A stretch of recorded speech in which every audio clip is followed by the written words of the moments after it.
Exclusive हास्य सम्राट।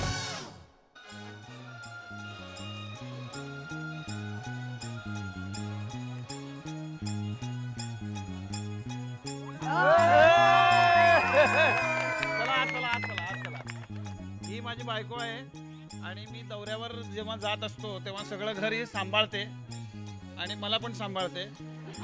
असं सगळ्यांना सांभाळण्याचं काम करणारी ही सांभाळून घेणारी मुलगी आहे आणि ही मला मिळाली हे माझं नशीब आहे। त्याचं कारण असं की कलाकाराला त्याचं घर सांभाळणारी कोणीतरी एक कर्तृत्ववान स्त्री त्याच्या पाठीमागे असायला हवी असते आणि ती अशी ही कर्तृत्ववान या ठिकाणी मिळालेली आहे की काका मला आनंद झालाय। असं म्हणजे ती माझी पहिली नक्कल केली आणि तो आज सम्राट झाला, त्याच्याबद्दल खरोखर खूप आनंद वाटतोय।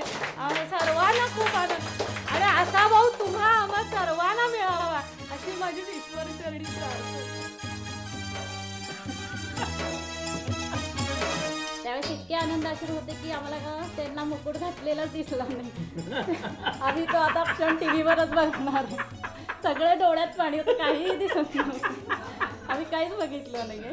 फक्त तिथं झाला म्हणून घोषित केलं त्यावेळेसच आम्हाला डोळ्यातनं पाणी सुरू झालं, आम्ही काहीच बघितलं नाही। सामूहिक हे पुरुषाचे सौंदर्य, सौंदर्य हे स्त्रीचे सामर्थ्य।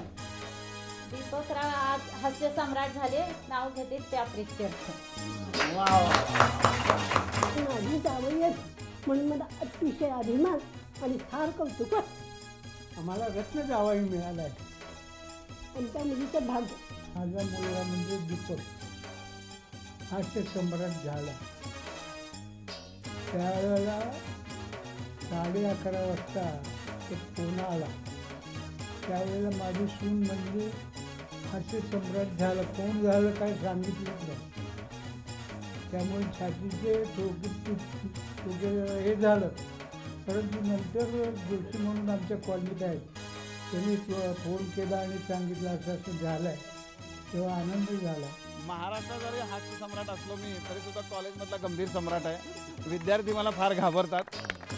हास्य सम्राट झाल्यानंतर त्यांनी एवढ्या यशाच्या शिखरावर गेल्यानंतर सुद्धा त्यांनी मित्रांचं सहकार्य न विसरता त्यांनी तो अर्पण चंद्रकांत पोरे यांना पुरस्कार अर्पण केला, हे मी उल्लेखनीय आणि त्याचा लोकांनी आदर्श घ्यावा एवढं मी सांगतो।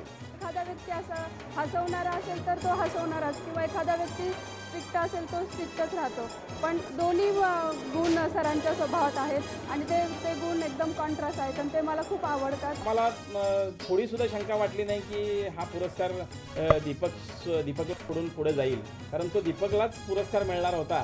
कारण कसं आहे की त्या भाषेची वैविध्यता, त्यानंतर आवाजातलं वैविध्य पूर्ण आणि त्याची निरीक्षण शक्ती किंवा त्याचा विनोदसुद्धा दीपकचा असा आहे की कुणाला पुढच्याला एखाद्याला विनोद केला त्याच्यावरती किंवा त्याच्यावरती काही केलं तर थोडासुद्धा तो दुखवला जाणार नाही, हे एक वैशिष्ट्य दीपकचं आत्तापर्यंतचं आहे। आणि हा जो पुरस्कार त्यांनी माझ्या भावाला अर्पण केलेला आहे त्याच्यामधून त्याच्या पुरस्काराची आणि या सगळ्या टोटली त्याच्या मैत्रीची जी काही उंची आहे ती फार मोठी वाढलेली आहे। असा आमचा मित्र अजून मोठा व्हावा अशी या ठिकाणी आम्हाला सिद्धेश्वरच्या चरणी प्रार्थना करावीशी वाटते आणि सिद्धेश्वर त्यांना निश्चितपणे यश देईल असं मला वाटतंय। धन्यवाद। हे पर्व हास्य सम्राटचं हे पहिलं पर्व इथेच संपलेलं आहे। भेटूया पुढच्या पर्वामध्ये, तोपर्यंत आय लव्ह यू ऑल। असा असोत राहा, आनंदी राहा, मजा करा। वा